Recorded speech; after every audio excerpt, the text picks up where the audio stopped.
and Keegan Murray. Coach, we'll start with an opening statement, then we'll go to questions for the students. Coach? Really proud of our guys tonight. We beat a really good team. In my opinion, one of the best coach teams in the country. That much respect for Steve Peichel and that group of veteran guys, Gio and Harper and McConnell, Mulcahy, and Cliff. So really proud of how we battled back after a slow start. They came out on fire. We just kept coming. I think our defense was really good. It's a hard team to out-rebound, and we did that. So that says a lot about our guys. Just happy and ready to move on. Questions for the students. We'll start in the back left corner. Tony, watched you at Lawrence North. You're back home again. You look at that smile on his face. Talk a little bit about your performance today and how everyone saw what Tony Perkins couldn't do at Iowa. A lot of people that see me through high school and now know what I can do, and now I'm able to bring it to the next level is big. And knowing I'm playing in my home city and seeing everybody in the crowds that I know, grew up with, it really boosts my energy a lot. So that's pretty much. We'll go in the middle. Kennington Lloyd Smith III, Des Moines Register. Keegan, breaking Luka Garza's single-season scoring record. What does that mean to you, especially to do it on this stage in a game like this? Yeah, for me, last year I really just try to learn from Luka as much as I can. Obviously, when you have the National Player of the Year on your team, you just kind of want to resemble him in a way. But for me to break his records, a big credit to him and what he's done at the university, and just how he's carried himself and how he's kind of put in the footsteps to become great here at Iowa. So it's an honor for me for sure. We'll go to the back right corner. This is for both of you guys. John Sears, WHO-TV.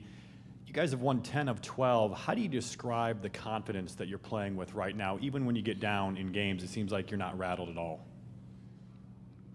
Yeah, I feel like for us, we've kind of learned how to get. We've gotten knocked down. We've learned how to get back up on different stretches, and we know that if we're down by a little bit, we can get on a run at any point in the game. So for us, it's just keeping the mentality that just never give up, whether we're up 20 or down 20. That's kind of just the mindset we've had this last stretch of games, and it's just a credit to our guys sticking with our scout and doing what we do best. And I feel like we've been sharing the ball really well. We'll go to Chad on the right-hand side in the middle. Hey, Tony. Rutgers was pushing. I think they cut it to 8, kind of deep in the second half there. You come down the court, and it looked like you lost control of the ball in the air maybe and put it in off the glass. I guess just how big of a moment was that? And, did you honestly think that you could get that shot to go in? Actually, I was shooting a floater, and I got hit going up, so it kind of bobbled out once I shot the floater. I didn't think it was going to go in, so I thought to chase and get a putback, but it went in, so I'll take it. On the left-hand side.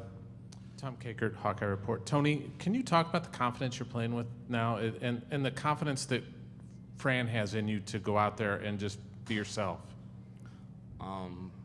Personally, I had a shoulder injury, so that was on my mind a lot, but now with that being done and me taking care of that has really boosted my confidence, and coach as well has always told me play my game, do what you do, and I'm always willing to be out there and do what I got to do for us to win in any situation.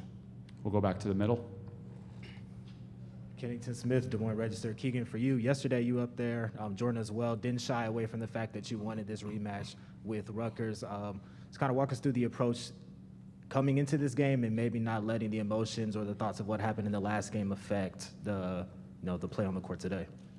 Yeah, for me, it was kind of a game that I felt like we should have won. We didn't play as well as we could have as a team. And I feel like not just me or Jabo, but our whole team felt like this was a game that we had circled on our calendar for a while, and we wanted to see them again at some point in the season and just play our hardest out there. They're a really good team. They're really well coached, really physical, really good defenders. And it was a game that we really wanted. I felt like we played really well for 40 minutes today. Back right corner. Yeah, Keegan, you guys are now into the semifinals. As a team, how How much does this tournament mean to you guys in wanting to maybe make a run at a championship and bring home a conference title? Yeah, for us, it's just taking one game at a time. We know what we're capable of, and we've had these goals and aspirations early on in the season. And we knew that we were going to be a good team, and we knew that we had to be playing our best basketball at this point in the season. I feel like we're doing that, and just take it one game at a time. Indiana is a really good team. They're really well coached, and they're playing really well right now. So just get back, look them over, and see what we need to work on to try and beat them tomorrow. Take two more for the students on the left-hand side. Mike. Mike Halas, Cedar Rapids Gazette. Keegan, just 5 days ago, free throw shooting did you guys in at Illinois pretty much. Today you're 25 of 27. Can you just comment on the reversal? Yeah, I think for us it's just you see one go down as a team. You see we went 10 for 10 in the first half for free throws. So I feel like for us that kind of boosted all of our confidence to just go up there and make free throws. Obviously against Illinois we missed a lot down the stretch. We missed a lot in the second half of that game, and we knew that was kind of a learning experience for us, and I feel like a lot of our guys stepped up to the plate today and made free throws when we needed them. Any additional questions for the students? All right, we'll send you guys back to the locker room. Congratulations again. We'll see you tomorrow. We'll continue with questions for Coach McCaffery. If you have a question for Coach, please raise your hand. We'll get a mic to you. Anybody have a question? All right, right-hand side. Hi, Fran. Steve Politi from NJ.com. I'm just curious what you feel about Rutgers' chances for the NCAA tournament. Are you confident that their name will pop up? And if not, is it an indictment of the metrics that are used, the formulas that are used to pick the field? I'm kind of baffled by the question. I'm not trying to be disrespectful. I mean, to me, it's a no-brainer. That's an NCAA tournament team. With the wins that they had this year, the wins they had on the road, with the talent that they have, I mean, I think sometimes you look at metrics, but sometimes, you, like we say, you have the eyeball test. You look at that team and say, okay, there's an NCAA tournament team, and that's what they are. We'll go to Chad in the middle on the left side. Chad Lystico, Des Moines Register. Just looking ahead to this Indiana matchup, it's been a long time ago you faced them. Any thoughts? Obviously a different team for Iowa, and I'm sure you saw a different team today in Indiana. I think you have to be really impressed with the job that Indiana's done here in particular. They lost some games down the stretch, but I don't think in any way it was indicative of the caliber team. They lost a couple really tough games. The ball didn't bounce their way, and they just kept coming. And they showed up here, I think determined. We're in the tournament. Like, we're going to the tournament, and now they think they can win it, this one. So, you have to be respectful of the way that they've continued to compete. And, obviously it'll be a great atmosphere, with them being here. Go right in the middle. Kennington Smith, Des Moines Register. Coach, with Keegan breaking the single-season scoring record, now that we're at this point in the season, how would you just assess how he has stepped into that, dominant role on the team and kind of how he's handled everything that's surrounding him this season with all the attention that he's getting with how well he's played? Yeah, I mean, you really can't do it any better. I mean, he just stays the course. I mean, he's very even-tempered. You guys have seen that on the court, off the court. And then as the game goes on, he affects it in so many different ways. I think that's what people appreciate about him. You look down and he has 26. He rebounds, he defends, he draws fouls. We can go to him or we can not go to him and go to other, and then he just finds a way. He's doing, I think, a much better job making plays for other people as the season has gone on, which he's had to do because of the way teams are guarding him. So just, phenomenally impressive in every aspect, just breaking down his game, but I think breaking down who he is, his demeanor on the floor, his competitive instincts, and his desire to win. We'll go in the middle, all the way back row. John Leo with KRUI Radio. Coach, your team might get punched first, but they always punch back. What's the predominant trait that your team has that allows them to do that? I think we have a lot of players that are really confident in themselves. So if I start going to my bench, those guys typically produce. And then when I go back to the guys that maybe weren't playing as well, they typically produce again. But it's a strong confidence in themselves. and I've talked about that all the time. It's my primary objective as their coach is to get them to play with supreme confidence, because that's the only way they will ever be the best version of themselves. So, their teammates on the bench are really positive with them, and we pretty much stay positive with them. I'll get on them once in a while, for what I feel are egregious mistakes for things that we've already covered repeatedly, and we don't make many of those.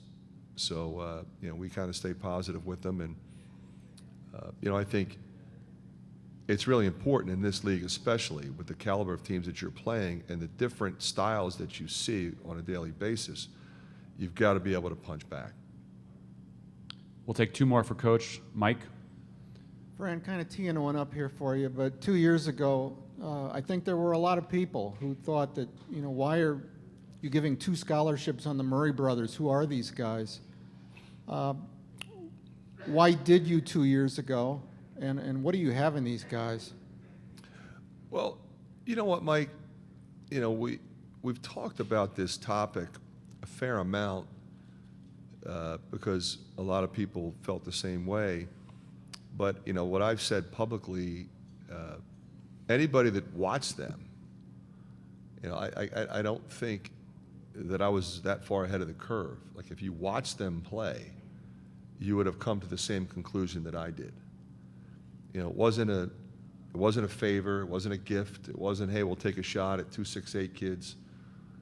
That's not how I operate. I have a responsibility to this program and to the institution to recruit Big Ten caliber players. And we don't always get it right, you know that. But I was 100% convinced that those 2 kids were going to be really good. And so was my staff who watched them. Now, not a lot of people went to their high school games, and they didn't play on a high-profile AAU team, so they didn't get the exposure or the recognition that other people got. That's not their fault. They took care of business, and they worked on their games, and they worked on their bodies, and they were dominant players when they did take the floor. So what they're doing now is not a shock to me or my staff, or quite frankly, anybody that watched them develop. We'll finish up in the middle. Coach, one lineup that worked particularly well was Joe, Peyton, Connor, and the Murrays. How did you see them flip the momentum in the first half, especially Chris, who seemed to be really active? He was. I thought Peyton did a great job on the glass. So did Connor. Connor, throwing the alley-oops. We got our transition game going. But I think the critical thing there was in that stretch where we were, in the beginning, they were taking it right through us. And then we got some consecutive stops. You got to rebound. They're a team that they'll miss, but they'll go back and get it. They'll go back and get it again. They'll go back and get it again. And we got it, and we went the other way with it. And that team really clicked with our transition opportunities at that point. And big change in the complexion of that game. You're right. All right. Thank